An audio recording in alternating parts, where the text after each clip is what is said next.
कैसे आप सभी लोग हैं। आप सभी लोग का दोस्तों इस सेशन में जुड़ने के लिए बहुत बहुत स्वागत है। बहुत बहुत धन्यवाद दोस्तों। जैसा कि आप सभी लोग को मालूम है, आप सभी जानते हैं दोस्तों कि हम लोग इस सेशन में दोस्तों डेली बेसिस पे हम लोग करंट अफेयर्स को डिस्कस करने का काम करते हैं। यानी कि हाल फिलहाल में जो घटनाएं घटी है दोस्तों, हम लोग उस पर चर्चा करने का काम करते हैं, उस पर बात करने का काम करते हैं दोस्तों। तो उसी संदर्भ में, उसी कर्म में दोस्तों हमारे पास कुछ घटनाएं हैं जो कि 21 सितंबर, आप कह सकते हैं 21 सितंबर 2024 से रिलेटेड जो भी करंट अफेयर्स है दोस्तों, उसको हम लोग डिस्कस करने का काम करेंगे, उसमें हम लोग बात करने का काम करेंगे दोस्तों। तो आइए हम लोग शुरुआत करते हैं। पहले हम लोग इस सेशन का शुरुआत हिंदी कैलेंडर के दिन से या माह से या पक्ष से जानने का प्रयास करते हैं कि कौन सा महीना चल रहा है दोस्तों। इसके बारे में आज का दिन का क्या किस तरीके का ये देख सकते हैं, नेशनल कैलेंडर है दोस्तों। इसके बेसिस पे कहा जाए तो आज अभी 7वां महीना चल रहा है, आश्विन का महीना चल रहा है दोस्तों। कृष्ण पक्ष का चतुर्थी यानी कृष्ण पक्ष का चौथमा दिन है दोस्तों। विक्रम संवत 2081 और शक संवत 1946 के अनुसार चल रहा है दोस्तों।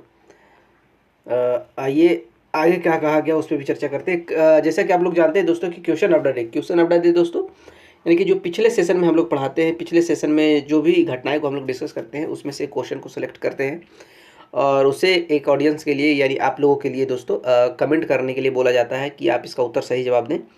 तो उसी में कहा जाता है क्वेश्चन ऑफ द डे रहता है दोस्तों। यानी कि हर दिन जिस दिन पढ़ाया जाता है उस दिन एक क्वेश्चन ऑफ द डे भी डाला जाता है और उसका जवाब का हम लोगों को इंतजार होता है दोस्तों। तो उसमें कहा जा रहा है कि बलजीत सिंह सेठी एक नाम है दोस्तों, Baljit Singh Sethi who recently passed, अभी भी उनका देहांत हुआ है, held the position of secretary general in बीच ऑफ द फॉलोइंग ऑर्गेनाइजेशन दोस्तों। यानी कि सेक्रेटरी जनरल तो कौन से ऑर्गेनाइजेशन में सेक्रेटरी जनरल के पोस्ट पे थे, इसका सही उत्तर हो जाएगा NRAI दोस्तों, national rifle association of India दोस्तों।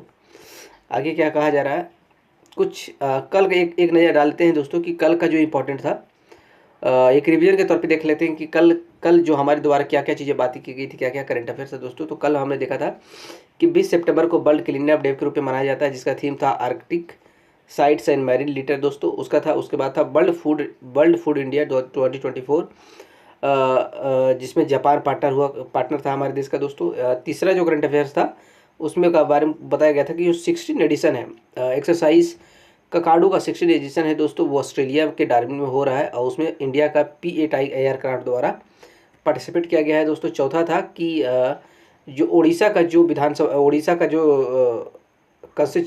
लेजिस्लेचर है दोस्तों, यानी कि उड़ीसा का जो विधानसभा है उसने एक तरीके से कहा जाए तो अडानी ग्रुप को गोपालपुर पोर्ट का 95% शेयर दे दिया था दोस्तों। अगला करंट अफेयर्स जो हमने डिस्कस करने का काम किया था उसमें था प्रधानमंत्री अन्नदाता आय संरक्षण योजना टू कंटिन्यू टू 2025-2026 दोस्तों, इसके बारे में हमने चर्चा किया था। उसके बाद ईरानी कप जो लखनऊ में अक्टूबर के महीने में लखनऊ में खेला जाएगा उसके बारे में बात किया था हमने। तैयब खान जो कंटिन्यू रहेंगे हमारा इंटरनेशनल हॉकी फेडरेशन चीफ को दूसरी बार सेकेंड कंसेक्यूटिव टर्म के लिए चुने गए हैं। ये सारी चीज़ों के बारे में हमने दोस्तों ऑलरेडी कल बात कर चुके हैं, एक रिवीजन के लिए मैंने आपको डाल दिया। आज का जो है दोस्तों उसमें पहला जो करंट अफेयर्स है उसमें कहा जा रहा है कि 21 सितंबर को दोस्तों इंटरनेशनल पीस डे के रूप में सेलिब्रेट किया जाता है, यानी कि विश्व शांति दिवस के रूप में सेलिब्रेट किया जाता है दोस्तों। आप इसको कह सकते हैं कि 21 सितंबर इंटरनेशनल डे ऑफ पीस मनाया जाता है, established in 1981 by United Nation, यानी इसकी शुरुआत 1981 में यूनाइटेड नेशन के द्वारा कराया गया है दोस्तों। इसका थीम था कि cultivating the culture of peace. Cultivating the culture of peace कहने का मतलब दोस्तों कि एक शांति का माहौल बनाइए आप पूरी दुनिया में, पूरे समाज में, देश में, विदेश में, राज्य में, घर में, परिवार में एक शांति का माहौल बनाइए, शांति से रहिए, शांति को बढ़ावा देना चाहिए दोस्तों। ये इसका थीम है कि कल्टिवेट करो, आप उपजाओ, शांति को उपज करो, शांति को पैदा करो, शांति से ज़िंदगी जीना सीखो, शांति को एक तरीके से बढ़ावा दिया जाना चाहिए दोस्तों, इसके बारे में कहा गया था। इसीलिए हम लोग इंटरनेशनल डे पीस डे के रूप में 21 सितंबर को मनाते हैं। अगला जो है दोस्तों 21 सितंबर को एक खास दिन है दोस्तों, उसमें कहा जा रहा है कि 21 सितंबर को वर्ल्ड अल्जाइमर्स डे मनाया जाता है दोस्तों। जो नहीं जानते उसको मैं बता देता हूँ कि अल्जाइमर्स एक दिमागी बीमारी होता है दोस्तों। तो उस दिमागी बीमारी के अवेयरनेस के रूप में लोगों को जागरूक करने के प्रयास में दोस्तों 21 सितंबर को वर्ल्ड अल्जाइमर्स डे के रूप में सेलिब्रेट किया जा सकता है दोस्तों। आप इसको देख सकते हैं, ये सपोर्ट अवेयर एंड सोलिडरिटी। आगे क्या कहा गया, आइए इस पर एक नज़र डालते हैं। एवरी ईयर यानी हर साल दोस्तों इंटायर सितंबर महीना को अल्जाइमर्स मंथ के रूप में जाना जाता है, कि यानी सितंबर महीने का पूरा महीना को अल्जाइमर्स डे के रूप में इसको सेलिब्रेट किया जाता है, यानी अल्जाइमर्स को ही एक तरीके से समर्पित किया जाता है दोस्तों। इसका थीम था time to act on dementia and time to act on Alzheimer's. कहने का मतलब है कि अब समय आ गया है कि लोग इसके बारे में बात करें, लोग इसका समाधान ढूंढें, लोग इसको क्योर करने के बारे में सोचें, इसको ख़त्म करने का प्रयास करना चाहिए। यानी कि लोगों को यानी समय आ गया है कि लोगों को इसके बारे में जागरूक होनी चाहिए। इसके बाद इससे जो भी चीज़ें रिलेटेड है उस पर काम करना चाहिए दोस्तों, जिसको कंट्रोल किया जा सके, इसको समाप्त किया जा सके दोस्तों। मेरे यही है इसका कहने का मतलब। 21 सितंबर 1994 को इसको पहली बार इंट्रोड्यूस किया गया था, एडनबर्ग में इसकी शुरुआत की गई थी दोस्तों। On the occasion of 10th anniversary of Alzheimer's disease international. Alzheimer's disease international जो संगठन है दोस्तों, उसका 10वीं एनिवर्सरी के रूप में 1994 में इस डे को पहली बार सेलिब्रेट करने का काम किया गया था दोस्तों।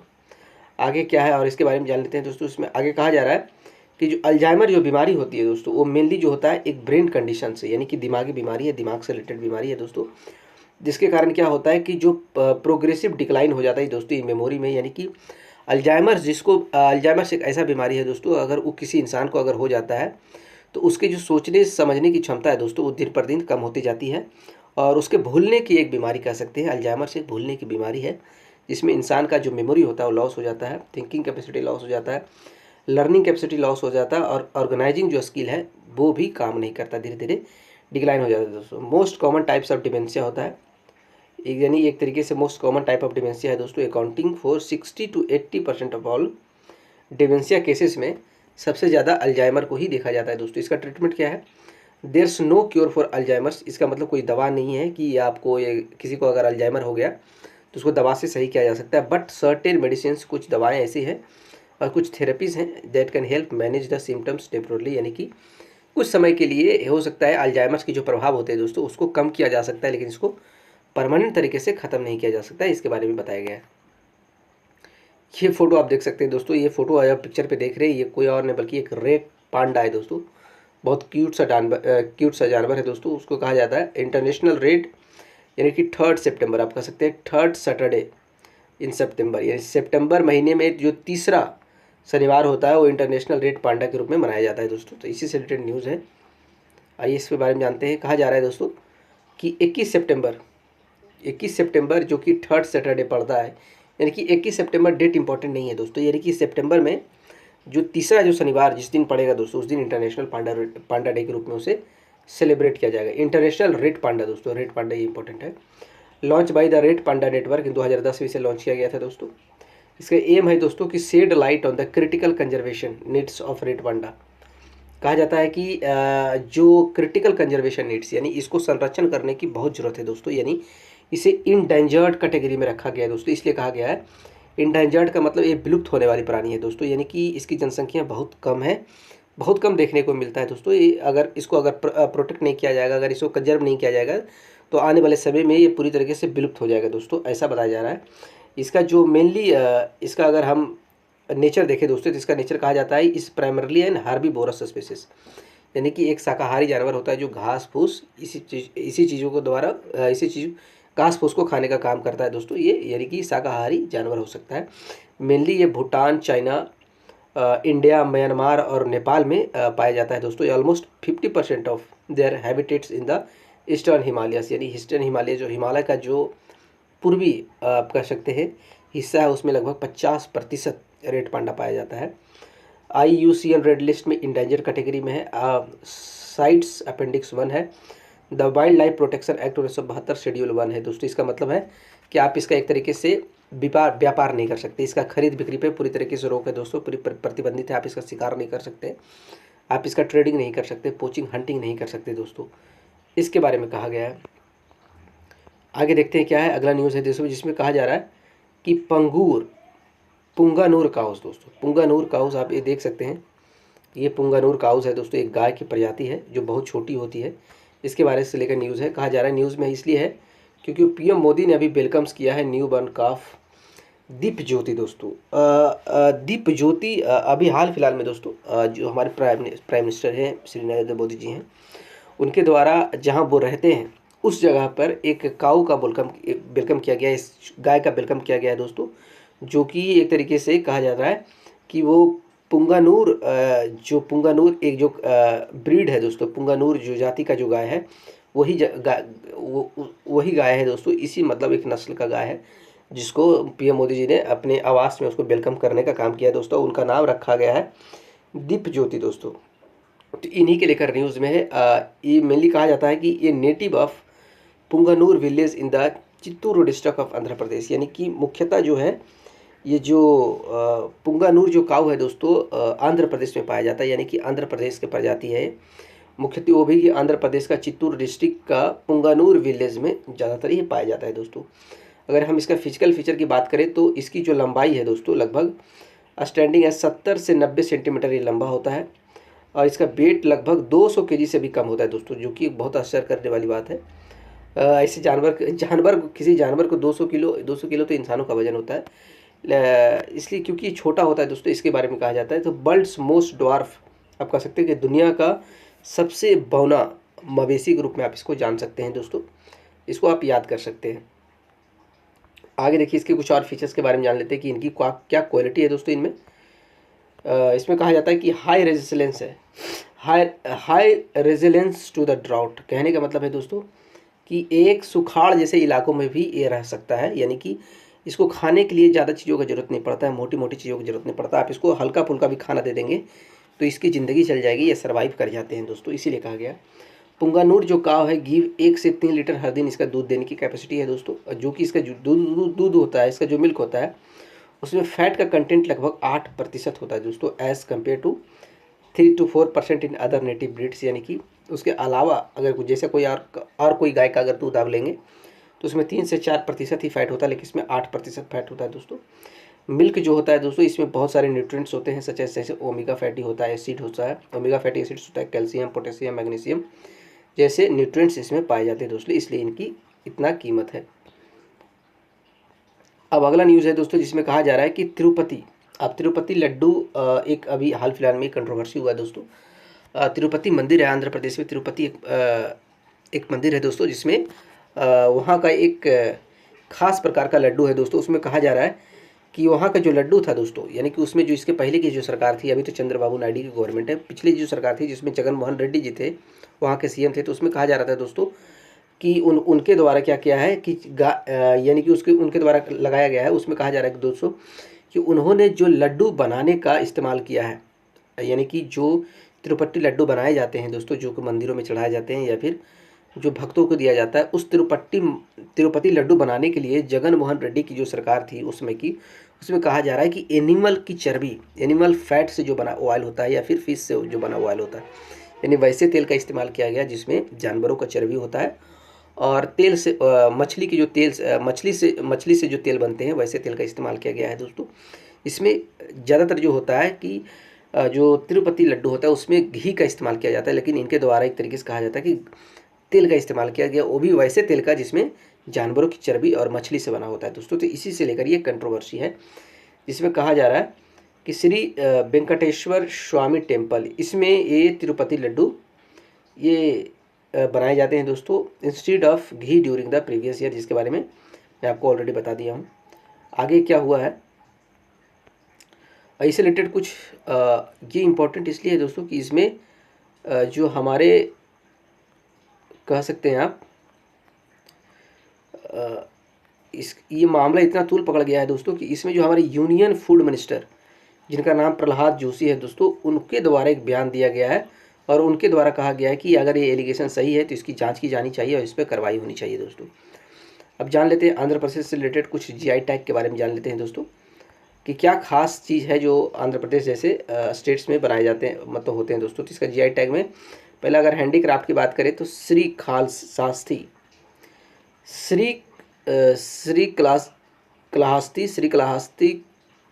कलमकारी ये हैंडीक्राफ्ट होता है दोस्तों।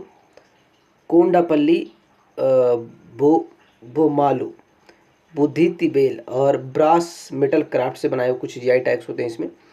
उपाड़ा जमदानी सारीस और बबोली वीना, दुर्गी स्टोन कार्विंग्स, एटिकोपक्का टॉयस जैसे कुछ जीआई टैग है, मतलब कुछ ऐसे हैंडीक्राफ्ट्स हैं, ऐसे दोस्तों कुछ कलाएं हैं, यानी कह सकते हैं आप जो चीज़ें हैं जो मेनली आंध्र प्रदेश में ही कह सकते हैं आप, इस तरीके की चीज़ों को देखने को मिलता है आपको। बाकी और स्टेट में आपको इस तरीके की चीज़ें नहीं देखने को मिलता है दोस्तों। जीआई टैग का मतलब यही होता है जो ज्योग्राफिकल इंडिकेशन को दिखाता है। आंध्र प्रदेश अगर फूड स्टफ की बात करें तो तिरुपति लड्डू, बंदर लड्डू जैसे जीआई टैग हैं दोस्तों, जो सिर्फ आपको तिरुपति आंध्र प्रदेश में ही मिलेंगे। एग्रीकल्चर फील्ड की बात करें तो गुंटूर सनम चिल्ली जो एक तरीके से आंध्र प्रदेश में ही पाया जाता है। और बनगाना पल्ले क्या है, बनगाना पल्ले मैंगोज भी एक तरीके से आंध्र प्रदेश में ही पाया जाता है दोस्तों। ये आंध्र प्रदेश के अलावा कई चीज़ें आपको नहीं देखने को मिलेगा। अब इसके अलावा जो न्यूज़ है दोस्तों उसमें एक नज़र डालते हैं। कहा जा रहा है कि एक अमूर फाल्कन नाम के एक पक्षी है दोस्तों, आप ये देख सकते हैं, जो कि मेनली जो है मणिपुर डिस्ट्रिक्ट में एक तरीके से एक माइग्रेटरी बर्ड है दोस्तों, यानी कि सीजनल, यानी कि मेनली जो अफ्रीका जो जो चाइना और फ्रांस, चाइना और रूस से चाइना और मेनली रूस में रहने वाले पक्षी है दोस्तों, जो कि सीजन के तौर पर एक माइग्रेशन होता है दोस्तों, यानी कि एक सीजन से दूसरे सीजन में एक जगह से दूसरी जगह जाने का प्रयास करता है। तो उसका जो माइग्रेशन होता है दोस्तों, इसका जो माइग्रेशन होता है, यानी कि ये रूस चाइना का मेनली रहने वाला है। और जो ठंडे के मौसम में होता है दोस्तों, ये क्या कहाँ चला जाता है, ठंडे के मौसम में ठंड की वजह से दोस्तों ये माइग्रेट कर जाता है, साउथ अफ्रीका की ओर जाने का प्रयास करता है। साउथ अफ्रीका तक इसका एक तरीके से रूट है दोस्तों। तो उसके बीच में इसके द्वारा क्या किया जाता है, मणिपुर में रुका जाता है दोस्तों, यानी कि 20-25 दिनों के लिए इसका जो है एक स्टे के तौर पे देखा जा सकता है कि स्टे के लिए मणिपुर में रुकता है दोस्तों। तो न्यूज़ इसीलिए है क्यों मणिपुर में दोस्तों जब ये रुकता है, यानी कि एक तरीके से जो माइग्रेशन के दौरान जब ये अपना जगह एक आराम करने का कुछ समय मतलब बिताने का प्रयास करता है दोस्तों, तो इसमें मणिपुर में इसकी हंटिंग को देखा गया है कि लोग इसका शिकार करते हैं, इसका पोचिंग करते हैं, इसका खरीद बिक्री करते हैं दोस्तों। तो सरकार जो है इसके हंटिंग को लेकर एक चिंता जताई और इस पर बैन करने का काम किया है दोस्तों। यही एक न्यूज़ है दोस्तों, मुझे कहा जा रहा है कि मणिपुर का जो तमेंगलोंग डिस्ट्रिक्ट है दोस्तों, उसमें अमूर फाल्कन को वेलकम किया गया है लोकली। इसका जो जियोलॉजिकल नाम है उसका नाम है फाल्को अम्यूरेंसिस, लेकिन जो लोकल में है इसको बोला जाता है काहुए पुनिया, काहुए पुनिया, काहुए पुयाना, काहुए पुयाना बोला जाता है दोस्तों इसको लोकल में। इसका एक तरीके से जियोलॉजिकल नाम है फाल्को अम्यूरेंसिस। तो इसी डिस्ट्रिक्ट में जो है दोस्तों एक तरीके से इस पर बैन लगाया गया है, मतलब एक बैन लगाया गया है, इसकी हंटिंग को रोकने का प्रयास किया गया है दोस्तों। इसीलिए इसके और इसको सेलिब्रेट करने के लिए दोस्तों हर साल अमूर फाल्कन फेस्टिवल के रूप में एक तरीके से कह सकते हैं, अहेड ऑफ अमूर फाल्कन फेस्टिवल, हर साल मणिपुर में ये त्यौहार भी मनाया जाता है दोस्तों। यानी कि जब ये आता है, यानी कि जब ये मणिपुर में आता है तो उसके याद में एक तरीके से कहा जा सकता है दोस्तों इसके इसको अराइवल पर दोस्तों, यानी इसको पहुंचने के बाद अमूर फाल्कन नाम का एक फेस्टिवल है दोस्तों जो सेलिब्रेट किया जाता है मणिपुर में दोस्तों, जिसमें क्या करते हैं, thousands of migratory birds arrives to the Tamenglong and bordering areas from their breeding grounds in the northern China, eastern Mongolia and east fast Russia कहा जाता है दोस्तों। यानी कि इसका जो ब्रीडिंग है, ब्रीडिंग का मतलब क्या हो गया दोस्तों, यानी कि जहाँ ये अपने बच्चे देता अंडे देता है, जहाँ से इसका मतलब घर है दोस्तों, मेनली कहा जाता है कि नॉर्थ चाइना में रहता है, ईस्टर्न मंगोलिया में पाया जाता है और फार ईस्ट रसिया में पाया जाता है। ये इसका घर है जहाँ मेनली ये रहता है दोस्तों। लेकिन माइग्रेशन के लिए दोस्तों कहा जाता है कि फर्स्ट हाफ ऑफ अक्टूबर और रूस्ट अनटिल नवंबर, यानी कि अक्टूबर का जो पहला हाफ होता है दोस्तों, यानी कि पहला 15 दिन आप कह सकते हैं, 7 दिन कह सकते हैं, जो पहला सप्ताह होता है, उसके बाद से और पूरे नवंबर तक दोस्तों ये क्या करते हैं, एक तरीके से 20-25 दिनों के लिए ये मणिपुर में रुकता है दोस्तों अपने माइग्रेशन की जर्नी के वक्त, before resuming their journey for the wintering sounds in the south Africa. और उसके बाद ये साउथ अफ्रीका चले जाते हैं ठंड से बचने के लिए दोस्तों। तो इसी माइग्रेशन के दौरान जब ये एक तरीके से मणिपुर पहुँचता है दोस्तों, तो इसके पहुँचने के बाद मणिपुर में अमूर फाल्कन फेस्टिवल के रूप में सेलिब्रेट किया जाता है दोस्तों। उसी से रिलेटेड इसमें बात कहा गया था, उसी के रिलेटेड न्यूज़ था दोस्तों। आइए इसका जर्नी देख लेते हैं। आप इसका जो ब्रीडिंग एरिया है देख सकते हैं, इस चाइना, मंगोलिया और रसिया की तरफ है दोस्तों, ये यहाँ पे देख सकते हैं, यहाँ पे। और ये यहाँ से आता है, देखिए यहाँ इंडिया इंटर करता है, मणिपुर में रहता है, उसके बाद यहाँ से धीरे धीरे ये ठंड के महीने में दोस्तों यहाँ 22,000 किलोमीटर की इसकी दूरी एकदम माइग्रेशन होता है दोस्तों। और ये अफ्रीका का वो भी साउदर्न अफ्रीका में ये पहुँचता है, ठंड से बचने के लिए मेनली पहुँचता है। उसके बाद फिर से ठंड खत्म होने के बाद फिर से अफ्रीका टू चाइना, मंगोलिया, उसका जो भी है दोस्तों ब्रीडिंग के लिए वहाँ जाता है, ठंड से बचने के लिए इधर आता है। उसके बाद फिर पुनः ब्रीडिंग के लिए अपने अंडों देने के लिए, यानी कि अपने जनसंख्या बढ़ाने के लिए फिर उधर जाने का प्रयास करता है दोस्तों स्प्रिंग सीजन में। आइए तो हम इसके बारे में कहा जाता है, और इसके बारे में स्टेटस क्या है दोस्तों। इसमें कहा जा रहा है कि इसका जो पोचिंग और जो destruction of wild life including migratory birds Amur falcon is punishable offence under the wild life protection act 1972 and included under schedule 4। यानी कि संविधान में दोस्तों एक तरीके से इस तरीके का जो पक्षी होते हैं या फिर जानवर होते हैं, इनके हंटिंग और पोचिंग को इलीगल माना गया है दोस्तों। इसका IUCN स्टेटस देखें तो लिस्ट कंसर्न है, ज़्यादा परेशान होने की जरूरत नहीं है। ये इंडेंजर्ड स्पीसीज नहीं है दोस्तों, फिर भी इसकी हंटिंग और पोचिंग जो है एक तरीके से इलीगल माना गया है दोस्तों। अगला न्यूज़ देख सकते हैं दोस्तों, ये आप एक इंडियन सैनिक है दोस्तों, इनका नाम है बीर अब्दुल हमीद नाम है दोस्तों, जो 1965 में जो पाकिस्तान के साथ लड़ाई हुई थी इंडिया का दोस्तों, उसमें ये शहीद हुए थे दोस्तों। उसके बाद इनको मरनोपरांत एक तरीके से मरणोपरांत इनकी जो बहादुरी थी दोस्तों, उस युद्ध में जो इनके द्वारा बहादुरी दिखाया गया था, उसके लिए इनको परमवीर चक्र से सम्मानित किया गया था दोस्तों। तो इन्हीं से रिलेटेड एक पोएम है दोस्तों, जिसका नाम है नेशनल वार मेमोरियल।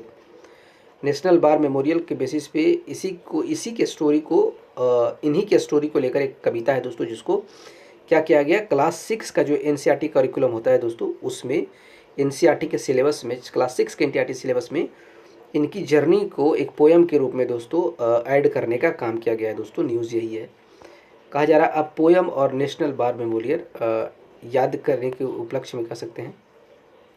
हाँ तो दोस्तों कहा जा रहा है कि जो कविता लिखाया गया है दोस्तों, ये नेशनल वार मेमोरियल, यानी कि ये कविता उन सभी लोगों को एक तरीके से शहादत का काम करेगा दोस्तों, जिनके द्वारा जो सैनिक होते हैं, जिनके द्वारा बहादुरी से युद्ध में लड़ा जाता है दोस्तों, उन्हीं को याद किया जाता है, उनकी वीरगति को याद किया जाता है, उनके योगदान के याद के रूप में एक तरीके से नेशनल वार मेमोरियल बनाए जाते हैं दोस्तों।